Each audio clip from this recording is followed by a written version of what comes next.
हमारे गांव से कस्बे तक जाने के लिए एक ही रास्ता था, एक लंबा सुनसान रास्ता जिसके दोनों तरफ दूर दूर तक फैले खेत थे। दिन में वो रास्ता बिल्कुल साधारण लगता था। लोग साइकिल से जाते थे, बच्चे स्कूल जाते थे और किसान बैलगाड़ी से अनाज लेकर कस्बे जाते थे। लेकिन रात होते ही वही रास्ता डर का दूसरा नाम बन जाता था, क्योंकि उस रास्ते के बीच में एक जगह पड़ती थी, आदिलापुर।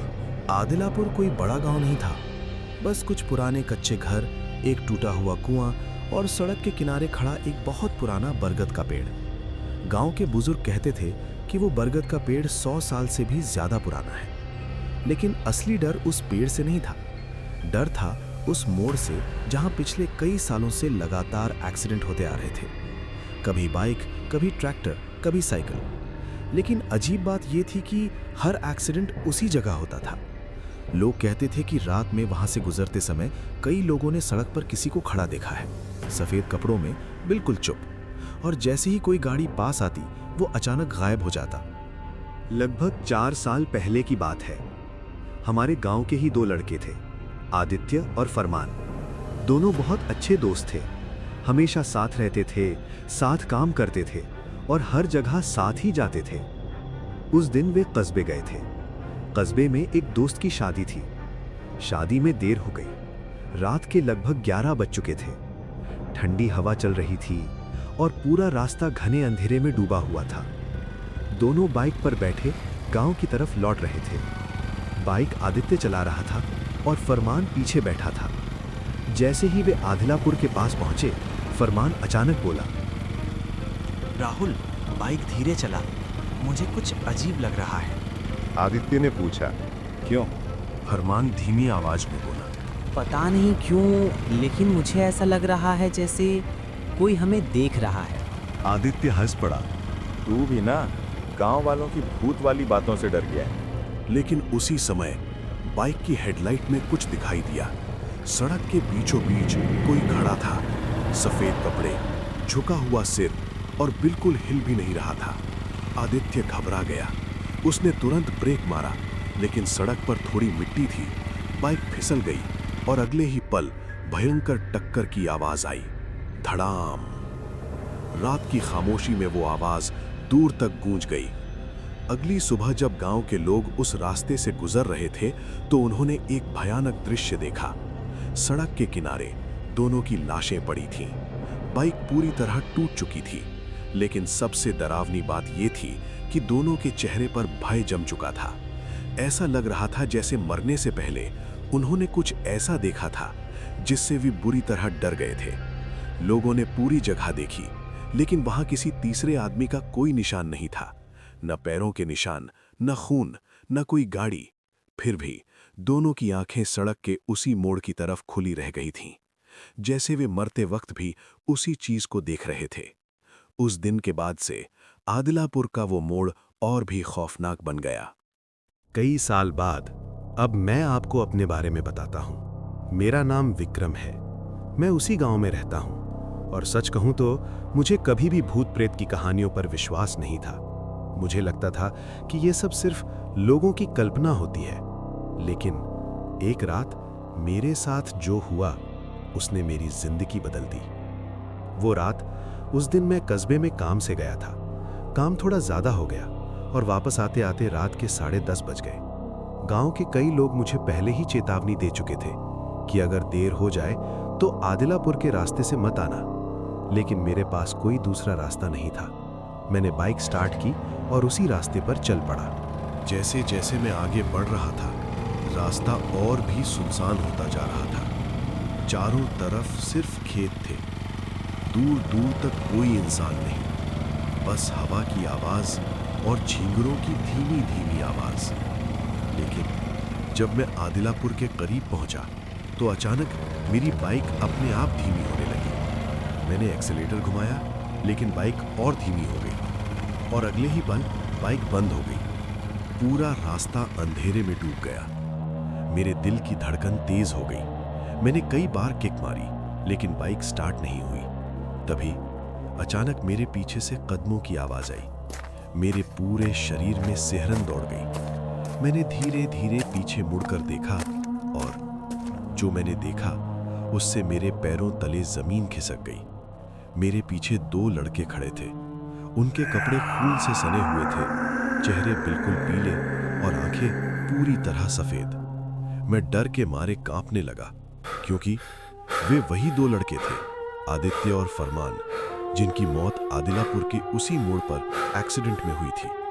लेकिन सबसे डरावनी बात अभी विक्रम, आज तुम्हें भी सच पता चल जाएगा। और तभी आदिलापुर के उस मोड़ से एक ऐसी आवाज आई जिसे सुनकर मेरी आत्मा तक कांप उठी। आदित्य धीरे धीरे मेरी तरफ बढ़ा। उसकी चाल बहुत धीमी थी, लेकिन हर कदम जैसे मेरे दिल पर पड़ रहा था। उसकी आवाज भारी थी। विक्रम, तुम भी अब अकेले नहीं रहोगे।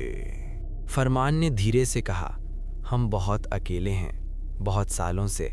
मेरी सांसें तेज हो गईं। मैं समझ चुका था वे मुझे अपने साथ रखना चाहते थे, हमेशा के लिए। अचानक मुझे ऐसा महसूस हुआ जैसे कोई मुझे अपनी तरफ खींच रहा है। मेरे पैर खुद ब खुद आगे बढ़ने लगे।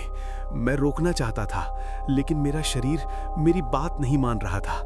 दिल के अंदर डर था, लेकिन उसी डर के बीच एक हिम्मत भी थी। मैंने पूरी ताकत लगाकर अपने कदम रोक दिए और जोर से चिल्लाया, बस। अचानक सब कुछ रुक गया। हवा, आवाज और वो खिंचाव भी। मैंने कांपती हुई आवाज में कहा, तुम लोग ऐसा क्यों कर रहे हो? दोनों रुक गए। उनके चेहरे पर पहली बार हैरानी थी। दर्द बाहर आया। फरमान की आवाज भारी हो गई।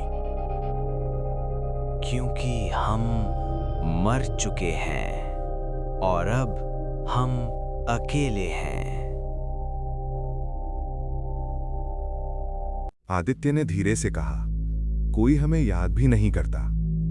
हम बस इस रास्ते में फंस गए हैं। कुछ देर के लिए पूरी दुनिया जैसे रुक गई। ना हवा, ना आवाज, बस हम तीनों। मैंने धीरे धीरे कहा, तो क्या तुम चाहते हो कि मैं भी तुम्हारी तरह फंस जाऊं? दोनों ने कुछ नहीं कहा। मैंने थोड़ा आगे बढ़ते हुए कहा, तुम लोग पहले कैसे थे याद है? तुम दोनों पूरे गांव की जान थे, हर किसी की मदद करते थे। क्या तुम वही लोग हो? उनके चेहरे बदलने लगे, गुस्सा कम होने लगा और दर्द साफ दिखने लगा। फरमान की आंखों में हल्की नमी आ गई। आदित्य धीरे से बोला, हम ऐसे नहीं थे। उसकी आवाज अब भारी नहीं थी, बल्कि टूटी हुई थी। मैंने कहा, तो फिर तुम ऐसा क्यों बन रहे हो? तुम क्यों चाहते हो कि कोई और भी ऐसे मरे? दोनों चुप हो गए। लंबा सन्नाटा, बहुत लंबा, जैसे समय ही रुक गया हो। फरमान ने धीरे से कहा, हम थक गए हैं इस अंधेरे से। आदित्य बोला, हम बस किसी अपने को चाहते थे। मैंने धीरे से कहा, अपने को पाने के लिए किसी को खोना जरूरी नहीं होता।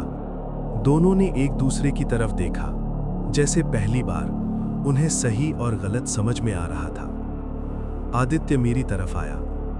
इस बार उसकी चाल में डर नहीं था। उसने कहा, अगर हम तुम्हें जाने दें तो क्या तुम हमें भूल जाओगे? मैंने तुरंत कहा, नहीं, मैं तुम्हें कभी नहीं भूलूंगा। मैं लोगों को बताऊंगा तुम बुरे नहीं थे। उनके चेहरे बदल गए। अब वहां डर नहीं था, सिर्फ शांति थी।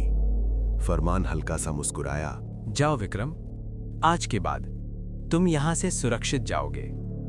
मैंने धीरे धीरे बाइक स्टार्ट की। इस बार बाइक तुरंत स्टार्ट हो गई। मैंने एक बार पीछे मुड़कर देखा, दोनों वहीं खड़े थे, लेकिन अब उनकी आंखें सफेद नहीं थीं। धीरे धीरे वे धुंध में खोने लगे और अगले ही पल गायब हो गए। अगले दिन मैं फिर उस रास्ते से गुजरा। सब कुछ सामान्य था, लेकिन अब वो डर नहीं था। आज भी आदिलापुर का वो मोड़ सुनसान है, लेकिन अब वहां मौत का डर नहीं, बल्कि एक अजीब सी शांति है। और मैं जब भी वहां से गुजरता हूं तो ऐसा लगता है कोई दूर खड़ा है और बस इतना कह रहा है, धन्यवाद। ये वही जगह है जहां घटना होता है। ऐसे पता नहीं कितने एक्सीडेंट होते हैं यहाँ पर।